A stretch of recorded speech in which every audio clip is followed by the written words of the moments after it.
지금 태국 정부 헛발질 때문에 타이 항공까지 문을 닫게 생겼는데 대체 태국 정부는 무슨 생각인 거야? 여기 태국의 대표 항공인 타이 항공의 승무원 대기실. 태국인 동료들에게 흥분해서 목소리를 높이는 한 프랑스 승무원이 있습니다. 오랜 시간 태국 항공사에서 일을 해왔지만 이번만큼은 정말 태국 사람들이 이해가 안 간다며 고개를 절레절레 저었다는데요. 그리고 얼마 지나지 않아 이 여성분이 지금 한국에 와 있다고 합니다. 대체 무슨 사연인지 궁금해지는데요. 오늘의 사연 시작합니다. 안녕하세요. 저는 타이항공에서 일하고 있는 프랑스 출신의 소피라고 합니다. 프랑스 사람인데 태국 항공사에서 일하는 게 좀 특이하게 보이시겠죠?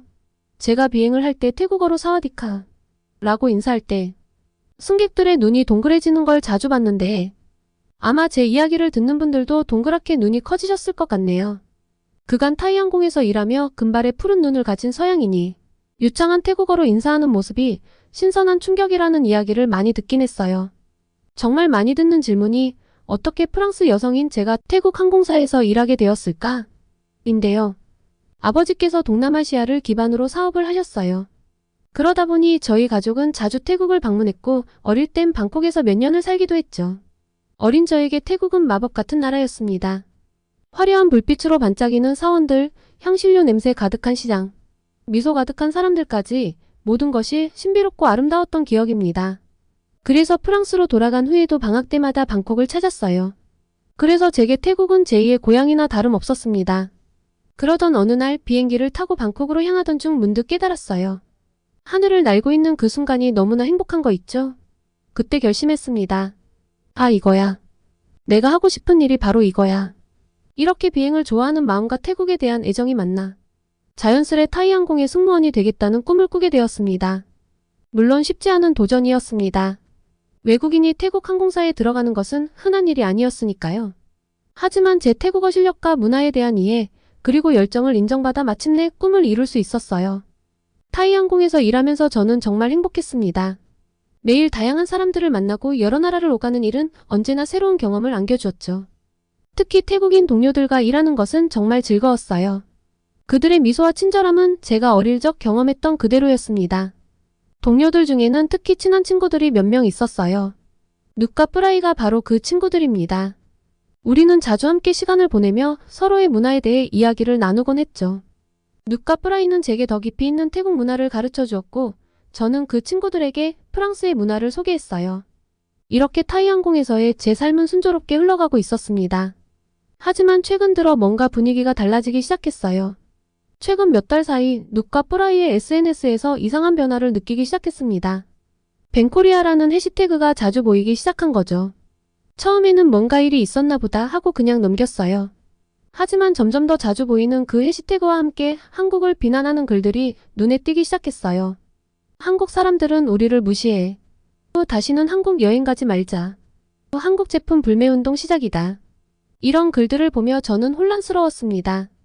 얼마 전까지만 해도 한국 아이돌을 열광적으로 좋아하고 한국 화장품을 찬양하던 누카 프라이가 왜 갑자기 이렇게 변한 걸까요?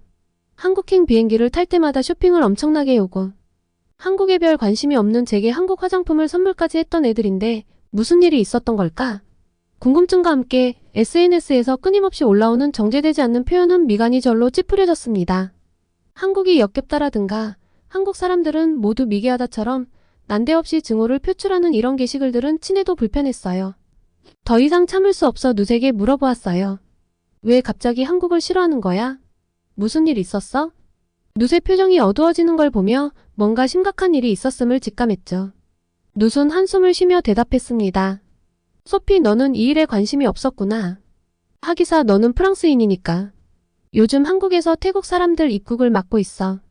많은 사람들이 여행을 가려다 입국을 거부당하고 돌아오는 차별적인 일이 발생하고 있거든. 한국이 우리나라 사람들을 이렇게 무시하는 게 너무 화가 나고 억울해. 누은 계속해서 설명했어요. 내 친구 중 한 명은 좋아하는 K-팝 그룹의 팬사인회에 가려고 한국에 갔다가 입국을 거부당했대. 팬사인회 입장권이랑 귀국 항공권, 심지어 그룹의 앨범까지 보여줬는데도 불법 체류자 취급을 했다고 하더라고. 결국 공항에서 바로 태국으로 돌아올 수밖에 없었대. 이야기를 들으면서 저는 충격을 받았어요. 한국이 그렇게 차별적인 국가라고? 그건 좀 아니잖아요. 누수는 계속해서 다른 사례들도 말해주었습니다.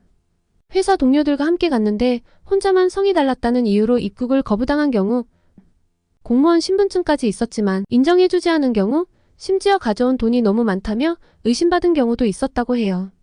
그래서 우리가 벤코리아 운동을 하는 거야, 누시 말했어요. 한국에 가고 싶어도 이런 취급을 받을 바에야 차라리 다른 나라로 여행을 가는 게 낫지 않겠어? 우리를 싸잡아 불법 체류자로 취급하는 나라는 다시는 가지 않을 거야. 그 말을 듣는 순간 제 마음속에 복잡한 감정이 일었어요. 더 자세한 이야기를 들어보고 싶었지만 그때 비행 준비를 알리는 방송이 나왔습니다. 눅과 저는 서로 눈빛을 교환하며 자리로 돌아갔어요. 이 이야기는 나중에 꼭 다시 들어봐야겠다고 생각하며 저는 승객들을 맞이할 준비를 했습니다. 여느 때와 다름없이 비행을 마치고 현지 호텔에 투숙한 저는 뉴스를 틀었습니다. 그런데 놀랍게도 프랑스 TV에서도 벤코리아 운동에 대한 보도가 나오고 있었어요. 꽤나 상세히 보도하는 걸 보며 단순히 제 친구들만의 이야기나 태국인 일부에 대한 이야기는 아니라는 걸 깨달았죠. 뉴스에서는 태국 SNS에서 한국 여행 금지 해시태그가 검색어 1위를 차지했다고 보도하고 있었습니다. 이 해시태그로 검색해보니 정말 많은 태국인들이 한국 입국 거부 경험을 공유하고 있었어요. 한 태국인은 이전에 4번이나 한국을 방문했고 왕복 항공권과 호텔 예약 등 모든 입국 조건을 갖췄는데도 최근 한국 입국을 거절당했다고 했습니다. 또 다른 사람은 전 세계 20개국을 여행했는데 유독 한국에서만 입국이 거부됐다고 말하기도 했죠. 더 충격적인 건 일부 태국인들이 한국인은 태국인을게 돼지로 본다는 등이 과격한 비난을 쏟아내고 있다는 점이었습니다. 이런 반한 감정이 이렇게까지 커질 줄은 상상도 못했어요. 상황이 심각해지자 세타 타위신 태국 총리까지 나서서 이 문제를 정부 차원에서 조사하겠다고 밝혔다는 소식도 들었습니다. 태국 총리가 직접 나서는 걸 보니 이 문제가 정말 심각한 수준이라는 걸 실감할 수 있었죠. 게다가 몇 년 전 태국 정부가 태국인 불법 체류자 입국 거부 방침을 내세우며 한국에 머물던 태국인 불법 체류자들이 귀국을 하지 못해 한국 측에서 비용이나 장소 등의 문제로 강력히 문제를 삼으며 송환 요구를 했던 뉴스도 함께 확인할 수 있었는데요. 이를 가지고도 말이 많았습니다. 한국인들이 태국인을 인간적으로 대우하지 않고 불법 체류자 취급을 하며 내쫓으려고 한다. 시설에 들어간 태국인들에게 제대로 된 식사와 물을 제공하지 않고 있다 등등 확인되지 않은 소문이 퍼져나가고 있었거든요. 이 때문에 태국인들의 반한 감정이 점점 더 심해지는 것 같아 걱정되었습니다. 그리고 태국인들의 반한 감정, 불법 체류자 문제는 제게도 엄청난 영향을 끼쳤어요. 더 정확하게는 타이항공에 영향을 줬다고 표현을 해야겠네요. 우선 한국발 비행기에 탑승하는 승객 수가 눈에 띄게 줄어들기 시작했어요. 예전에는 항상 만석이었던 한국행 비행기였는데 태국인들은 거의 찾아볼 수 없었고 태국으로 여행을 오던 한국인들의 수도 눈에 띄게 줄어들었습니다. 대신 중국을 오가는 비행기는 넘쳐나는 승객들로 북적거렸죠. 소피, 이번 주 한국행 비행기 승객 수 봤어? 동료 누시 휴게실에서 커피를 마시며 물었습니다. 저는 고개를 끄덕였어요. 응, 정말 걱정되더라. 이래서야 노선 유지가 가능할까? 들리는 소문으로는 한국행 노선을 줄이고 중국행을 늘릴 거래. 벤코리아 운동 여파도 있고 한국인들을 보복성으로 태국에서 입국 금지하는 경우도 있어서 한국에서 태국을 이제 더 이상 선호하지 않는다더라고. 그래서 중국 관광객들을 최대한 데려오려나 봐. 프라이가 끼어들었습니다. 근데 그게 과연 좋을까? 우리는 잠시 침묵에 빠졌어요. 중국인 승객이 늘어난다는 건 우리 모두에게 부담스러운 일이었거든요. 어느 날 중국인 단체 관광객들을 태운 비행기에서 일하게 되었습니다. 비행기에 오르자마자 시끄러운 소리와 냄새가 저를 덮쳤어요. 객실은 이미 아수라장이 되어 있었죠. 그 중에서도 특히 한 남자 승객이 눈에 띄었습니다. 술에 취한 듯 큰 소리로 떠들며 다른 승객들을 귀찮게 하고 있었거든요. 선생님, 다른 승객들에게 피해를 주고 계세요.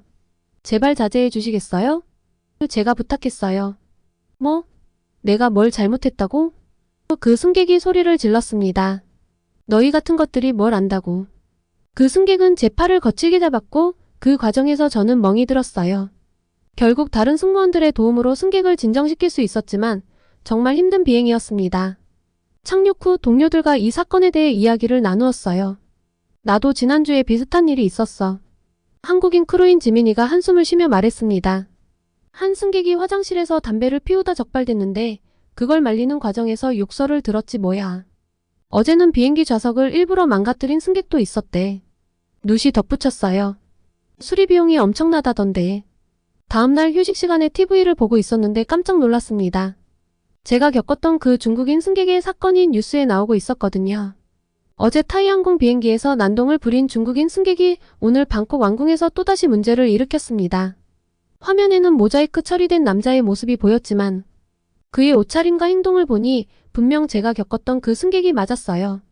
해당 승객은 왕궁 내에서 자녀에게 소변을 누도록 해 큰 논란을 일으켰습니다. 이에 태국 관광체육부 장관은 강력히 항의하며 해당 관광객에 대한 처벌을 검토 중이라고 밝혔습니다. 저는 그 광경을 믿을 수 없다는 듯이 쳐다보았어요. 어제 비행기에서 그토록 난동을 부리더니 오늘은 왕궁에서 이런 일을 저질렀다니 말이에요. 저 사람 어제 우리 비행기에 탔던 그 사람 맞지? 누시 놀란 목소리로 물었습니다. 응, 맞아. 제가 고개를 끄덕였어요.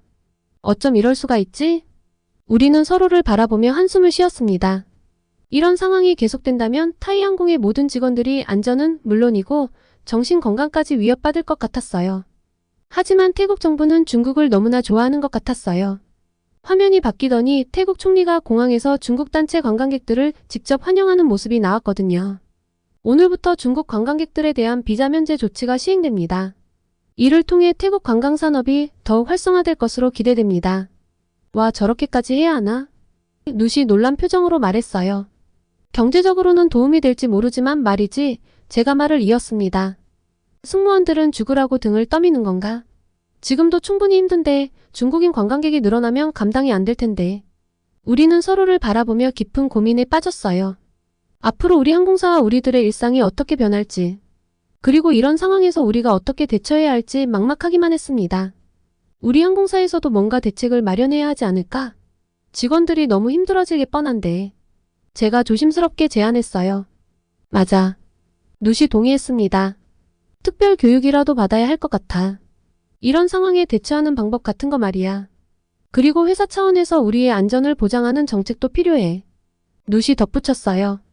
다음날 우리는 긴급 직원 회의를 소집했습니다. 모두가 모여 현재 상황에 대해 이야기를 나누었죠. 최근 중국인 승객들의 문제 행동이 늘고 있어요. 우리의 안전이 위협받고 있습니다. 한 동료가 말했어요. 다들 사실 벤코리아가 아니라 벤차이나여야 하는 거 아니냐며 온갖 불평불만을 늘어놨죠. 그때 태국인들의 마음을 좀 본 것 같아요. 사실은 한국이 좋은데 한국이 우리를 싫어한다고 생각하니 마음이 뒤틀려버린 것 아닐까. 우리는 오랜 시간 토론을 했어요. 결국 회사 측에 몇 가지 제안을 하기로 했습니다. 첫째, 모든 승무원들에게 문화 다양성 교육을 실시하자는 거예요. 둘째, 문제 승객 대응 매뉴얼을 만들자고 했죠. 셋째, 승무원들의 안전을 위한 보안 인력 증원을 요청하기로 했습니다. 적어도 중국 관광객들이 앞으로 계속 올 거라면 이 정도의 목소리는 내야 한다고 생각했어요. 얼마나 받아들여질지 모르겠지만 저는 그래도 오랜만에 편안한 마음으로 잠자리에 들 수 있었어요. 하지만 다음날 아침 예상치 못한 소식이 저를 기다리고 있었습니다. 다음날 아침 출근길에 태국 현지 신문을 보니 상황은 더욱 심각해 보였어요. 한국 놀러 가지 마. 라는 제목의 기사가 눈에 띄었습니다. 기사에 따르면 많은 태국인들이 한국 대신 일본이나 대만으로 여행지를 바꾸고 있다며 한국은 갈 필요가 없는 나라라는 거예요. 일본의 아류작 같은 나라라는 차별적 언어까지 곁들여 정말 심각해 보이는 수준의 기사였습니다. 제가 한국을 딱히 좋아한다거나 관심이 있다거나 한 건 아니지만 사실 중국 승객이 늘어나는 건 우리의 근무 환경과 직결되는 문제이니 골치가 아파왔죠. 출근해서 동료들과 이야기를 나눠보니 모두들 이 상황에 대해 걱정하고 있었습니다. 그리고 제가 미처 체크하지 못했는데 타이항공 내 한국인 승무원들도 문제였어요. 태국에서 느껴지는 반한 감정 때문에 스트레스를 엄청나게 받고 있더라고요. 은근히 배척하는 분위기도 느껴지고요. 어느 나라 사람이냐를 떠나 소중한 제 동료잖아요. 그리고 설령 한국이 잘못한 게 있다 하더라도 한국인 크루들에게 그러면 안 되는 거고요. 무엇보다 태국의 일방적인 주장 말고 균형 있는 시각이 필요할 때였습니다. 저는 잠시 생각에 잠겼어요. 이 상황을 그냥 두고 볼 순 없다는 생각이 들었죠. 누카 프라이에게 말했습니다. 아무리 그래도 그렇지 한국이 괜히 그러진 않을 거 아니야. 이유가 있을 것이고 오해가 있다면 풀어야지. 난 한국을 잘 모르지만 어떤 특정 국가가 괜히 그러는 건 아닐 거라고 생각해. 그때 한국인 승무원인 지민 씨가 지나갔습니다. 엄청 활달하고 즐거운 동료인데 평소보다 훨씬 말랐고 얼굴도 헬쑥해 보였죠. 지민아, 괜찮아? 제가 걱정스럽게 물었습니다. 지민이는 힘없이 자리에 앉았어요. 괜찮아, 소피야. 그냥 요즘 좀 힘들어서 그래. 저는 용기를 내어 물었습니다. 지민아, 사실 우리 태국인 동료들이 한국에 대해 오해하고 있는 것 같아. 대체 왜 한국은 태국인들의 입국을 거부하는 거야? 자세히 설명해 줄 수 있어? 지민 씨는 깊은 한숨을 내쉬었어요. 그리고 천천히 이야기를 시작했습니다. 사실 이 문제는 복잡해. 한국에서 태국인 불법 체류자 문제가 심각해지면서 시작됐어. 현재 한국에 거주하는 불법 체류자들 중에서 태국인들의 비율이 가장 높아. 전체 외국인 불법 체류자 중 약 78%를 차지하고 있지. 눕과 프라이의 눈이 커졌어요. 지민 씨는 계속 설명했습니다. 실제로 태국인 불법 체류자 수가 2015년 5만 2천 명에서 2023년 15만 7천 명으로 8년 동안 3배 넘게 증가했어. 이건 정말 심각한 문제야. 그렇게 많아? 누시 놀라서 물었어요. 응, 그래서 한국 정부가 입국 심사를 강화할 수밖에 없었어. 불법 체류자들 중에는 마약 범죄에 연루되는 경우도 있고 불법 취업으로 문제를 일으키는 경우도 많거든. 지민 씨는 최근 있었던 사건들을 설명해 주었어요. 광주에서 66명의 태국인 불법 체류자가 한꺼번에 검거된 일. 태국인들이 마약을 유통하다 적발된 사례 등을 말이죠. 그래서 한국 정부는 불법 체류자를 막기 위해 입국 심사를 강화할 수밖에 없었어. 하지만 이 과정에서 일반 관광객들도 피해를 보게 된 거지. 프라이와 눕은 고개를 숙였어요. 자신들이 SNS에 벤코리아 해시태그를 올렸던 것이 떠올랐나 봐요. 우리가 잘못 알고 있었네. 프라이가 부끄러운 듯 말했어요. 정말 미안해, 지민아. 맞아. 우리가 한국의 입장을 전혀 이해하지 못했어. 눕도 덧붙였습니다. 지민 씨는 약하게 미소 지었어요. 괜찮아. 이렇게 서로 이해하려고 노력하는 게 중요한 거야. 그럼 우리가 할 수 있는 일이 뭐가 있을까? 제가 물었습니다. 우선 우리부터 이 상황을 제대로 이해하고 주변 사람들에게 알리는 게 중요할 것 같아 지민 씨가 말했어요. 그리고 우리 항공사에서도 이런 문제에 대해 어떤 입장을 가져야 할지 논의해봐야 할 것 같고. 우리는 모두 고개를 끄덕였어요. 이 복잡한 상황 속에서도 서로를 이해하려는 노력이 얼마나 중요한지 깨달은 순간이었죠. 지민이와의 대화 이후 우리 팀 내에서 한국에 대한 이해가 깊어졌어요. 다들 한국에 대한 일방적인 비난은 하지 않기로 했고 이러한 자정작용이 주변인으로 퍼져나갈 수 있게 좋은 영향력을 끼치자고 했습니다. 적어도 타이항공의 승무원들이 차별적인 시각으로 왜곡된 시선으로 이번 사태를 바라보지 말기로 했어요. 그리고 한국 출신 크루들과 함께 한국 문화에 대해 더 배우기 시작했어요. 한국에는 큰 관심이 없었는데 저는 처음으로 한국을 자세히 알기 시작했습니다. 그리고 점점 한국에 대한 관심이 커지면서 저는 한 번도 가보지 않은 한국을 직접 경험해보고 싶다는 생각이 들었습니다. 그런데 낯선 나라라 혼자 오래 여행을 하는 건 조금 부담스러워서 타이항공의 유명한 한국통인 마리아와 함께 가기로 했어요. 마리아는 이탈리아 출신인데 누구나 인정하는 케이팝 팬입니다. 비행으로 한국에 가면 그 짧은 시간에도 꼭 지하철을 타고 도심지에 가서 이것저것 쇼핑을 해오는 친구예요. 그 친구랑 함께라면 가이드가 따로 필요 없을 거란 생각이 들었죠. 마리아는 제 제안에 뛸 듯이 기뻐하더라고요. 자기가 한국을 제대로 보여주겠다며 짐만 싸라고 했죠. 저도 은근히 기대가 되었습니다. 그리고 드디어 출발하는 날 우리는 방콕에서 서울로 가는 비행기에 탑승했습니다. 설레는 마음으로 좌석에 앉았는데 옆자리에 한국인 남자 승객이 앉았어요. 처음엔 별 신경을 쓰지 않았는데 비행기가 이륙하고 얼마 지나지 않아 갑자기 심한 복통이 왔습니다. 아마도 아침에 먹은 것 때문에 체한 것 같았어요. 아침에 조금 늦잠을 자서 급하게 뛰어나왔거든요. 약을 요청해서 먹었는데도 도무지 체한 것이 내려가지 않더라고요. 식은땀이 줄줄 나기 시작했습니다. 이런 제가 좀 이상해 보였나 봐요. 괜찮으세요? 옆자리에 한국인 남자 승객이 물었습니다. 그의 목소리에는 진심 어린 걱정이 묻어 있었어요. 저는 괜찮다고 하려 했지만 갑자기 더 심한 통증이 밀려왔어요. 아, 죄송해요. 조금 체해서 신경 쓰이게 해서 죄송해요. 그 순간 그 승객이 무언가를 꺼내더니 제게 건넸습니다. 이거 드세요. 한국의 전통적인 소화제예요. 체했을 때 아주 효과가 좋아요. 저는 망설이면서도 그가 건넨 소화제를 받아들었어요. 정말 감사합니다. 그런데 이걸 먹어도 괜찮을까요? 그가 따뜻하게 미소 지으며 말했습니다. 걱정 마세요. 천연 한방 재료로만 만들어진 거예요. 저도 항상 가지고 다니는데 정말 효과가 좋아요. 이대로라면 비행기 안에서 어떻게 될지도 모르는 상황이라 우선 권유해준 소화제를 먹었습니다. 놀랍게도 얼마 지나지 않아 통증이 가라앉기 시작했어요. 뭔가 쑥 내려가는 느낌이 들더라고요. 와, 정말 효과가 있네요. 고마워요. 한국으로 가는 첫 시작이 끔찍할 뻔했다가 작은 병에 든 소화제 한 병 덕에 기분 좋게 바뀌는 순간이었습니다. 역시 기내에서 가장 매너가 있던 한국인들은 다르다니까. 마리아와 저희는 눈을 찡긋거리며 신호를 교환했죠. 그리고 저희는 관광을 시작했습니다. 마리아가 말했어요. 소피, 우리 그간 진상 중국인들 승객 때문에 고생했으니 몸보신을 해야 해. 한국에 오면 삼계탕을 꼭 먹어봐야 한다고. 또 체할까봐 기내식을 하나도 먹지 못해 좀 배고팠는데 삼계탕은 뭐지 싶었지만 마리아 추천이니 뭐 괜찮겠지 란 생각으로 따라갔습니다. 아주 인기가 많은 집이라더니 한국인도 많지만 외국인도 정말 많았습니다. 메뉴판에 어떻게 먹는지 안내가 외국어로 된 걸로 봐서 마리아가 제대로 데려왔단 느낌이었어요. 한국 전통가옥 같은 느낌으로 된 건물도 멋졌는데 나온 음식은 사실 좀 생소했습니다. 하지만 정말 맛이 좋더라고요. 아주 따뜻하고 고소해서 뽀얀 국물을 계속 떠먹고 있던 찰나 옆 테이블이 뭔가 신경 쓰이기 시작했어요. 태어나 처음 와본 한국에 아는 사람이 있을 리 없으니 내가 오늘 피곤해서 그런가 보다 하고 다시 밥을 먹는데 아무리 생각해도 어디서 본 듯한 사람인 것 같은 거예요. 그런데 옆 테이블 사람도 자꾸 저를 흘끔흘끔 쳐다보더라고요. 더 이상 삼계탕에 집중이 안 되기 시작했습니다. 어디서 봤더라 하는 순간 갑자기 기억이 났어요. 아 맞다. 방콕에서 서울행 비행기. 제가 체했을 때 도와준 한국 남자. 너무 놀라서 깨악 소리를 질렀는데 소리가 너무 컸던지 옆 테이블 남자가 고개를 들어 저를 바라봤습니다. 민망해서 어쩔 줄 모르는데 남자가 맞네 라며 환하게 웃어주더군요. 그러면서 제게 약수를 청했습니다. 안녕하세요, 승훈입니다.